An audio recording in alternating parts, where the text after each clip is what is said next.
আসসালামু আলাইকুম। সিলেট শাহজালাল মাজার থেকে সকলকে শুভেচ্ছা জানাচ্ছি। আমি মোহাম্মদ জাহাঙ্গীর হোসেন। আমাদের এখান থেকে যাত্রা শুরু। আমরা শাহজালাল মাজার থেকে শাহপরান মাজার যাব, তারপর হচ্ছে এখান থেকে জাফলং যাব।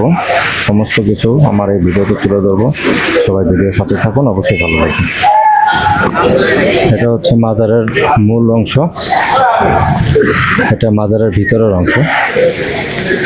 আর এটা হচ্ছে উপরে লেখা আছে আল্লাহ। এটাই হচ্ছে শাহজালাল মাজার। আর উপরে ওঠার সিঁড়ি। এখানে যারা উপরে উঠতে চান অবশ্যই এখানে জুতা স্যান্ডেল নিচে রেখে যেতে হবে। আজকের ভ্রমণটা একটু ব্যতিক্রম। সজল ভাইয়ের পরিবার নিয়ে এসে সিলেট ভ্রমণে এসেছে। তার অনুরোধে তাদের সাথে আমিও এখানে এসেছি সিলেট ভ্রমণে।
এটা হচ্ছে শাহপরান মাজার।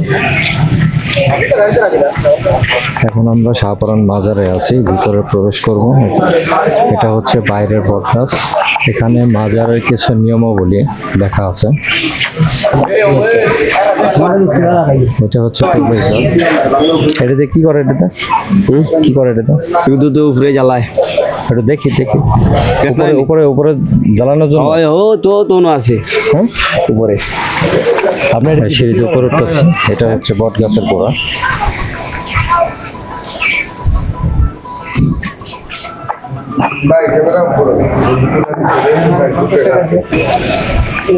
এটা হচ্ছে শাহপরান মাজারের সিঁড়ি। বাম পাশে একটা মসজিদ আর ডান পাশে কবর। তবে সিঁড়িটা কিন্তু একেবারে পরিষ্কার, অসাধারণ। শাহপরান রহমতুল্লাহ মাজার শরীফ।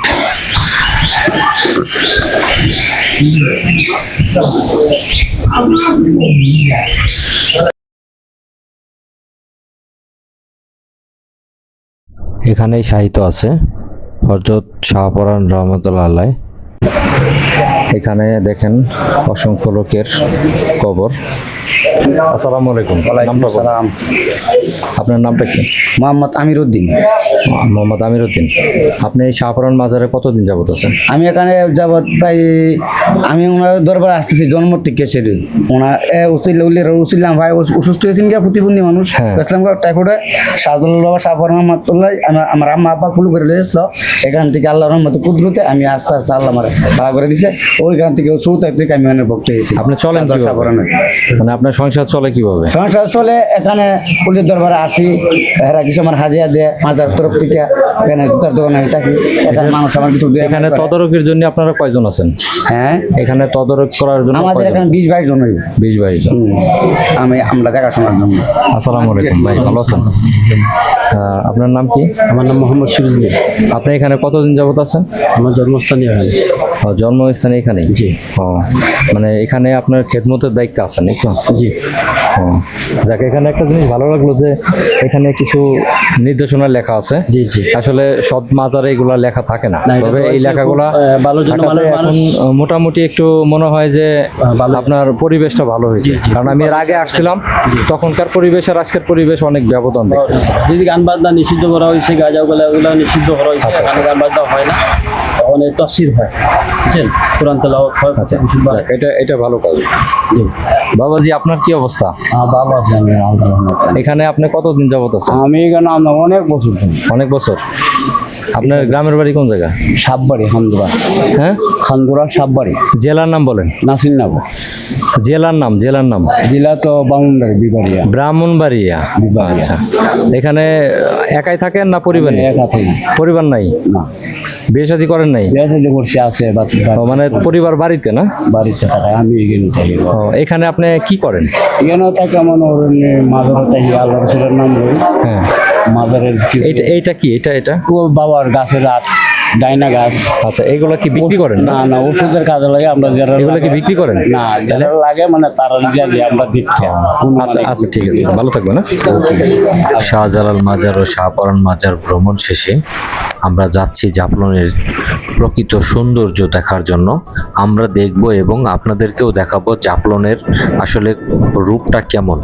এখানে গেলে আপনি দেখতে পাবেন বাংলাদেশ সহ ভারতের মেঘালয় রাজ্যের শহর, যেমন আপনার ডাউকি বর্ডার, ডাউকি শহর। আমি এই রোডে যতবার এসেছি এই রাস্তার মাঝখানে বাড়িটি দেখে অবাক হয়ে যাই প্রতিবারই। আমরা এগিয়ে চলেছি জাফলনের দিকে। সামনে দেখা যাচ্ছে বড় বড় পাহাড়গুলা ভারতের। এই পাহাড়গুলাই আসলে মুগ্ধ করবে আপনাকে। আসলে এই গরমের চাইতে শীতের দিনে আসলে সবচাইতে বেশি ভিউ পাবেন এই জাফলনের, কারণ হচ্ছে উপর দিয়ে কুয়াশা থাকবে, দেখতে অসাধারণ লাগে। দীর্ঘ পথ জার্নি করে অবশেষে চলে আসলাম জাফলন 0 পয়েন্ট। সামনে ভারত, প্রবেশ নিষেধ। এটা হচ্ছে বাংলাদেশের শেষ সীমানা, জাফলন 0 পয়েন্টের শেষ সীমানা। এই অংশের পরে হচ্ছে পুরাটাই হচ্ছে ভারত। আর এখানে যে বাড়িঘরগুলো দেখতে পাচ্ছেন পাহাড়ের উপর দিয়া, এটা হচ্ছে ডাউকি শহর। আর এইটা হচ্ছে এই জায়গাটা হচ্ছে আপনার জাফলন 0 পয়েন্টের নিচের এলাকা। এই যে দেখেন নিচে অনেক দোকান আছে, কিন্তু আমরা যতটুকু আশা করেছিলাম যে পানিতেও অনেকটা পুরাটা ভরে যাবে, কিন্তু আসলে এখানে পানি একেবারেই নেই। আমি গত তারিখ এসেছিলাম, তার চাইতে একটু বেশি পানি। ভাই, জাফলন কেমন লাগতেছে? জি আলহামদুলিল্লাহ ভালো। আপনি কি এর আগে আসছেন এখানে? না, জাফলং এই প্রথম। এই প্রথম না? জি জি তা প্রথম যে দেখলেন জাফলন কেমন? জি আলহামদুলিল্লাহ ভালো। মানে ভারতের বর্ডারের সাথে তো বাংলাদেশের জাফলন শেষ সীমানা। জি জি সেক্ষেত্রে আপনার ভারতও দেখা হলো, বাংলাদেশের জাফলনও দেখা হলো। দেখালো আছে 0 পয়েন্টে। জি, সেক্ষেত্রে কি ভালো লাগছে? জি আলহামদুলিল্লাহ অনেক ভালো লাগছে। আচ্ছা, এই হলো আমাদের সজল ভাই। সজল ভাই বিদেশ থেকে আসছে, তা ওনার সাথেই আমরা এই জাফলন আসছি। সজল ভাই, জাফলন কেমন লাগছে আপনার কাছে? আলহামদুলিল্লাহ অনেক সুন্দর, অনেক সুন্দর না? অনেক সুন্দর। আপনি তো আগেও আসছেন জাফলন, আমি জানি। জি, আসছিলাম 14-15 বছর আগে। 14-15 বছর আগে। তো 14-15 বছর আগে কি এই যে সিঁড়িগুলা কি ছিল তখন? না না না, তো অনেক সিঁড়িগুলো ছিল না। আচ্ছা, তখন হলো ওই বাজারে আসতে হইতো, তাই না? হ্যাঁ, ওই বাজার আসতো। ওইখান থেকে নৌকা বা ট্রলারে চড়ে এখানে আসা লাগতো, তাই না? জি, হ্যাঁ। আমরাও আগে এইভাবেই আসছি। তো এখন এই সিঁড়িটা দেওয়ার জন্য কি ভালো হয়েছে না খারাপ জি, হয়েছে? অনেক ভালো হয়েছে। দর্শক আরামসে নামতে পারতাছে, যাইতে পারতাছে, কোনো রিস্ক নাই, অনেক সুন্দর হয়েছে। এখানে কিন্তু ভারতের অনেক পণ্য পাওয়া যায়, মানে মোটামুটি একেবারে যে খুব কম দামে তা না, কিন্তু মোটামুটি ভাবে ভারতের যে পণ্যগুলো পাওয়া যায়, পণ্যগুলো সচরাচর বাংলাদেশে পাওয়া যায় না, কিন্তু জাফলন আসলে পাওয়া যায়। জি, এদিকে আপনার ইন্ডিয়ান যে মালগুলো পাওয়া যায় সব কিছুই পাওয়া যায় কম বেশি, কিন্তু প্রাইস অনেক অনেক বেশি। হ্যাঁ, দামটা অনেক বেশি। হ্যাঁ, অনেক বেশি। তো সেজন্য আর কি এদিকে কোনো কিছু কিনা যায় না, খুব সমস্যা কোনো জিনিস কেনা।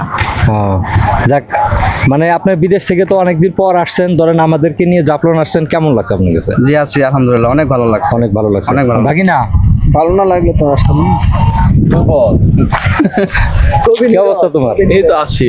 মানে তুমি তো মনে হয় প্রথম না জাফলনে? হ্যাঁ প্রথম। তো কেমন লাগছে তোমার কাছে জাফলন? অনেক ভালো লাগছে, পুরো ফুরফুরে মজা হচ্ছে। এখানে তোমার মনে করো যে ভারতের এই যে সামনে পাহাড়গুলো দেখা যাচ্ছে, আসলে কি আগে কখনো এখানে আসা হয় নাই না? না, এই ফার্স্ট টাইম। এই ফার্স্ট টাইম না? তো অনেক হ্যাপি তো নাকি? অনেক অনেক।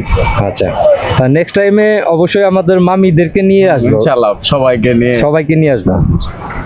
আচ্ছা ভাই, কেমন আছেন? দিনা ভালো।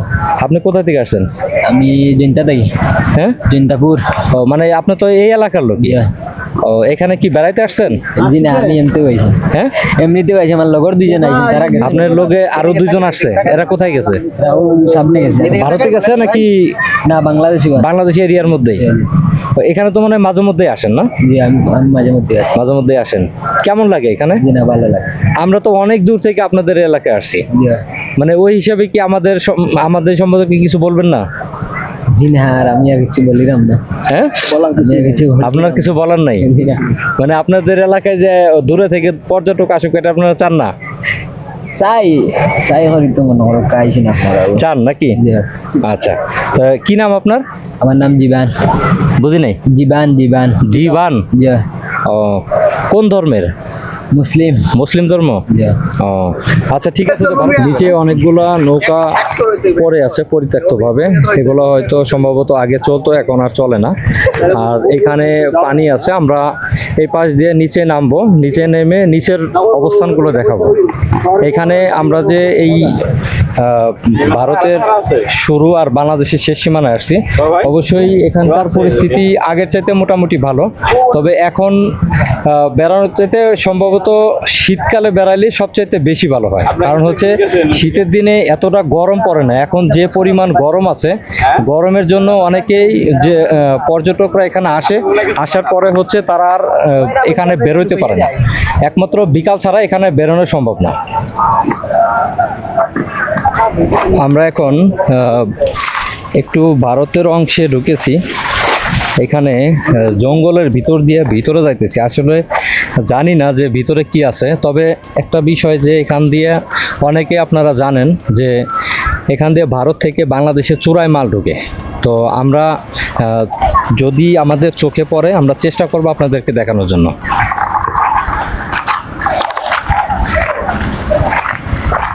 এখানে দেখতে পাচ্ছেন আমরা নিচের দিক নামতেছি জঙ্গল দিয়ে। এখানকার পরিবেশ আসলে আমাদের কাছে অচেনা। সামনে কি বেশি লোকজন সজল ভাই? এখানে আমরা নিচের দিকে নামতেছি, যদি কোনো কিছু তথ্য থাকে তাহলে আমরা দেখাবো, নাহলে আমরা দেখাবো। এখানে অনেকগুলো লোক দাঁড়িয়ে আছে, আমরা এখন ক্যামেরাটা বন্ধ করব। ঘোড়া তার মনের আনন্দে ঘাস খাচ্ছে। জাফলন অনেকবার এসেছি, এমন দৃশ্য দেখিনি আগে।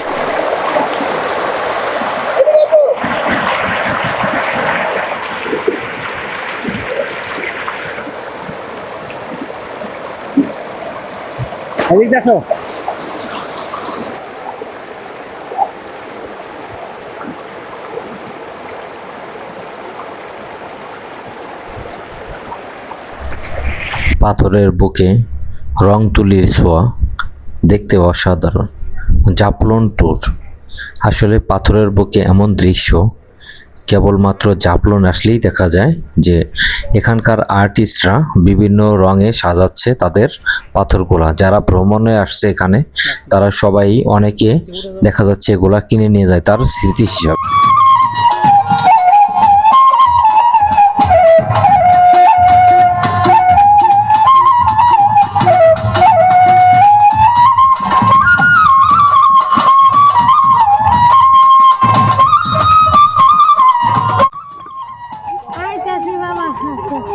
মাগুম দেখতে তো সেই।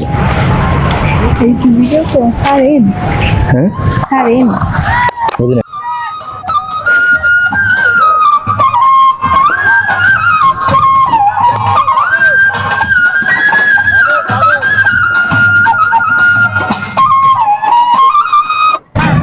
আসসালামু আলাইকুম। এখন আমরা আছি জাফলং 0 পয়েন্টের একবারে শেষ মাথায়, ভারতের বর্ডারের সাথে একেবারে নিচের অংশে, যেখানে পানিতে সবাই গোসল করে। এখানে দেখতে পাচ্ছেন অনেকগুলা ডিঙ্গি নৌকা দাঁড়িয়ে আছে। ঠিক এই জায়গাটি ভারতের একবারে শেষ সীমানা, বাংলাদেশের শেষ সীমানায় দাঁড়িয়ে আছি। এই যে আমার পিছনে আপনারা দেখতে পাচ্ছেন, এই যে এখানে দেখতে পাচ্ছেন ভারতের যে ঝুলন্ত সেতুটা, আসলে যে সেতুটা আসলে সবার কাছে আকর্ষণীয়। আর এই সেতুটা দেখার জন্য বিশেষত বিভিন্ন জায়গা থেকে মানুষ এখানে দূর দূরান্ত থেকে বেড়াতে আসে। আমরাও এখানে এসেছি। তো বন্ধুরা দেখতে পাচ্ছেন এই যে সেতুটা দেখেন, দেখতে কিন্তু অসাধারণ। আমার ভিডিওটা এখানেই শেষ করব। সবাই ভালো থাকবেন, আর যে যেখান থেকে ভিডিওটা দেখছেন অবশ্যই আমার ভিডিওটা শেয়ার করবেন। আর এখনও যারা আমার চ্যানেলে সাবস্ক্রাইব করেন নাই, অবশ্যই আমার চ্যানেলটি সাবস্ক্রাইব করবেন। সবাই ভালো থাকবেন। আসসালামু আলাইকুম।